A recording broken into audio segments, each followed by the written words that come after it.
Okay, this is my Teach the Doc Chapter 1 Measurements and Dimensional Analysis video. What is the difference between a pure substance and a mixture, and give 2 examples of each. A pure substance has a constant composition. All specimens of a pure substance have exactly the same makeup and properties. An example would be sucrose, also known as table sugar. And another example would be salt, also known as sodium chloride. And mixture. Let's see here.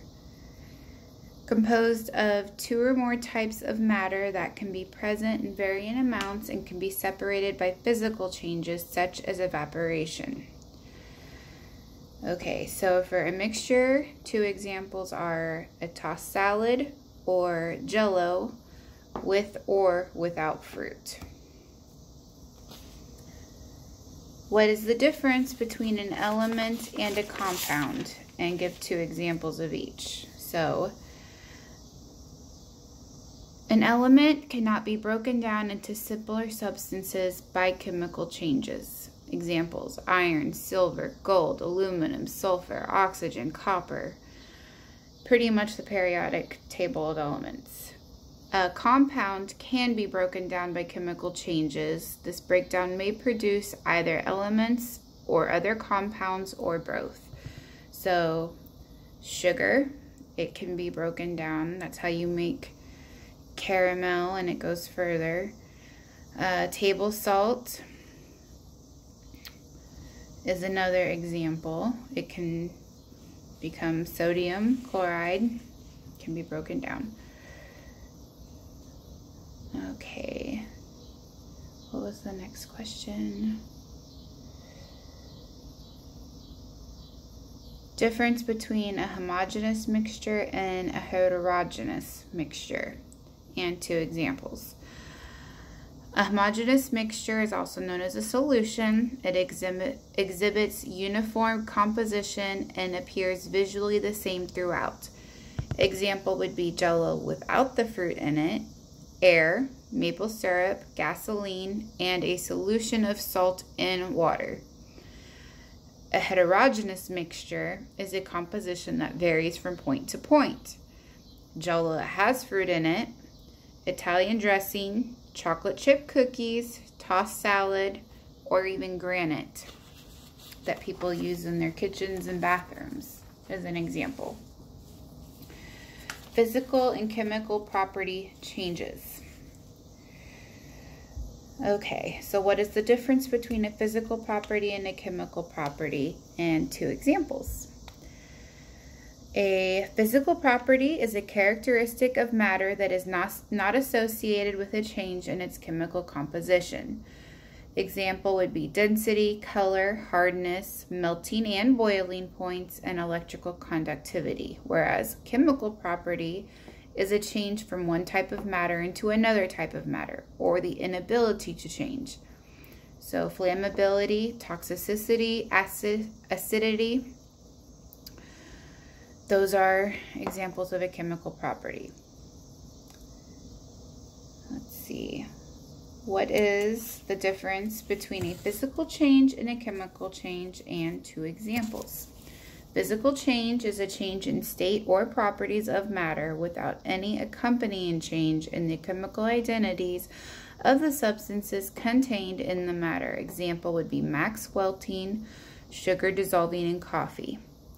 A chemical change produces 1 or more types of matter that differ from the matter present before the change. An example would be formation of rust, explosion of nitroglycerin, food being cooked, digested, or rotting. And that brings me to the second part of the Teach the Doc.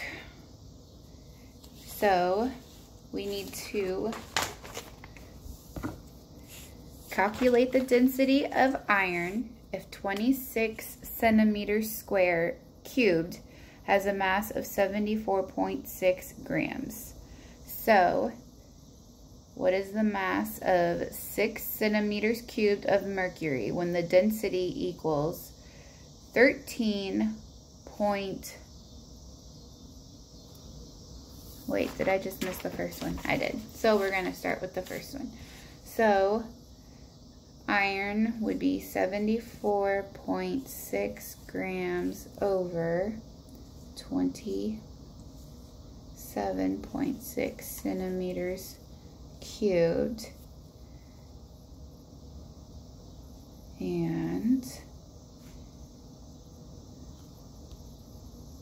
that leaves us with a density of 2.7028985507 grams over centimeters cubed.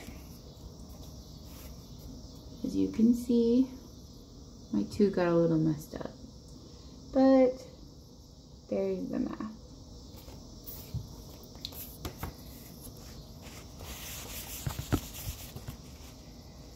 And now we have to calculate these masses. What is the mass of 6 centimeters cubed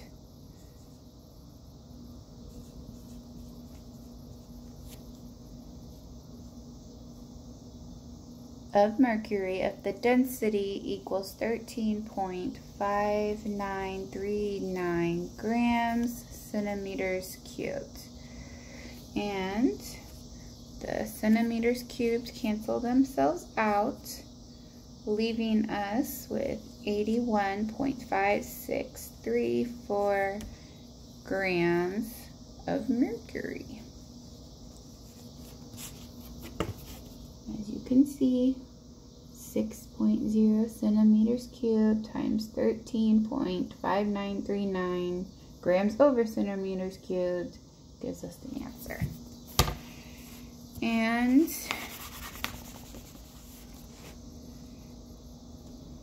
what is the mass of 25.0 milliliters if the density of mercury is 13.5939 grams centimeters cubed?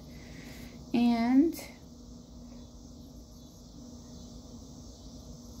1 centimeter cubed is equal to 1 milliliter. So 1 centimeter cubed and 1 milliliter cancel each other out because they're the same thing. And the mass of octane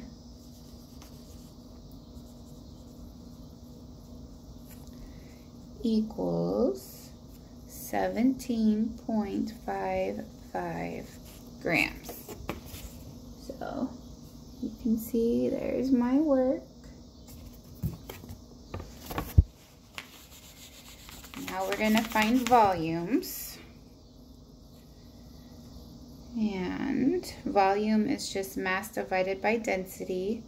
So we're trying to find the volume of iodine.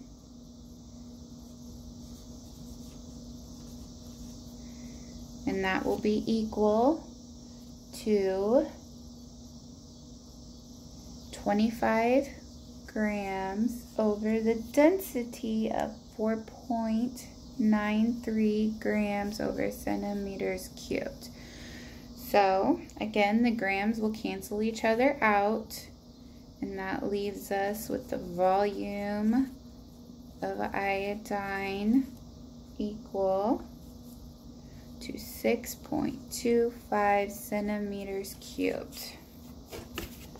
And there's the work.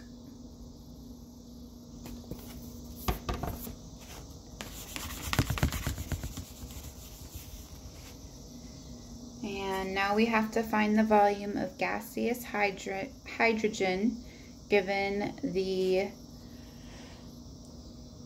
volume being 3.28, no, I'm sorry, not the volume. The volume of 3.28 grams of gaseous hydrogen if the density equals 0.089 grams per liter. So we will take 3.28 grams over 0.08. Messed up my 0.089, and we have grams and grams over liter, so the grams cancel each other out again, and that leaves us with a volume of 36.85393258427 liters of gaseous volume of gaseous hydrogen. And there is my work. All right, what's the next one?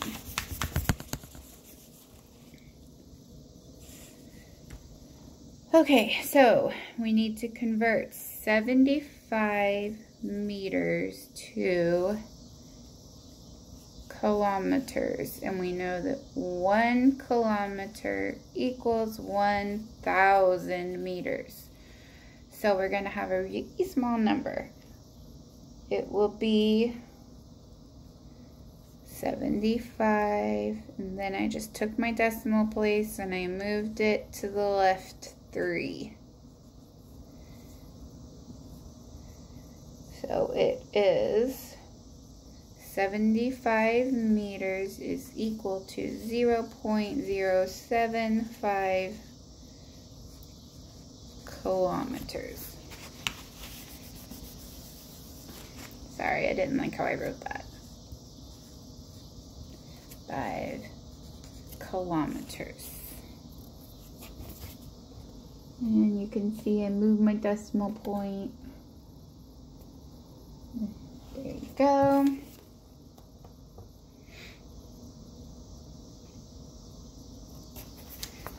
Is that showing up backwards? Yeah. Sorry about that. I don't know how to fix that one.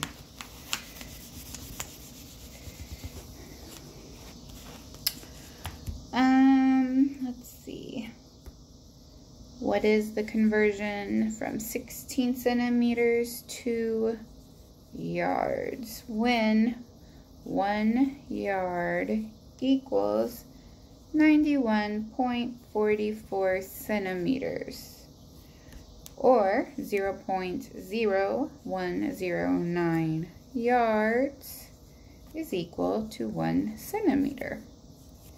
So we have to figure out what 16 centimeters equals in yards. So we're going to take 16 centimeters divided by 91.44 centimeters,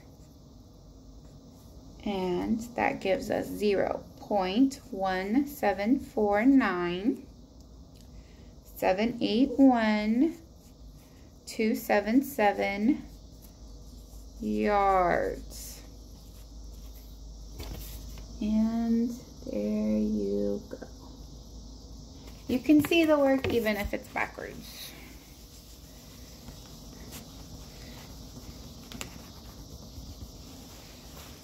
And was that it for that one? Okay, yeah, now we're moving on to sig figs. All right, so significant figures. 68 centimeters has 2 sig figs. Wait, I'm gonna write this all at one time. So 68 centimeters equals 2 sig fig. And I'm shortening it to SIG. So, and 1,005 inches equals 4 sig fig. And 0.0596 feet equals 3 sig figs. And 186,000 kilograms equals 3 sig figs. And 2,000,780 milliliters. Apparently I did not put any. It would be 2,007,780 milliliters. Because apparently I did not put any commas down when I copied that over. Equals 6 sig figs. And the last one on that part is 0.004502 pounds equals 5 sig fig. And again, I'm sorry it's backwards. And the last two ones, we have an addition. So we have to go with the one that has the least amount of decimal points. So it has to be a 2 decimal answer. So 1.352 plus 0.08 plus 12.4471 equals 13.88. The real answer, if you, not real, but the answer you get before you make it correct with significant figures is 13.8791. But because of your least amount of decimal points in 0.08, you can only have 2 decimal points. The 9 makes the 7 round up, making it 13.88. And then the next question is 9.9 times 10 to the 4th, and that's in parentheses. It's just a scientific notation. And we have 4.88 times 10 to the 2nd. And we have 7.60 times 10 cubed. And the answer here is 1.07 times 10 to the 5th. But we can only have 2 significant figures. Again, because we're adding. And 9.9 is the one with the least amount. So it is actually going to be 1.1 because the 7 makes us round up the 0. So it's 1.1 times 10 to the 5. Is our answer for, I've circled the answers on the last 2 parts.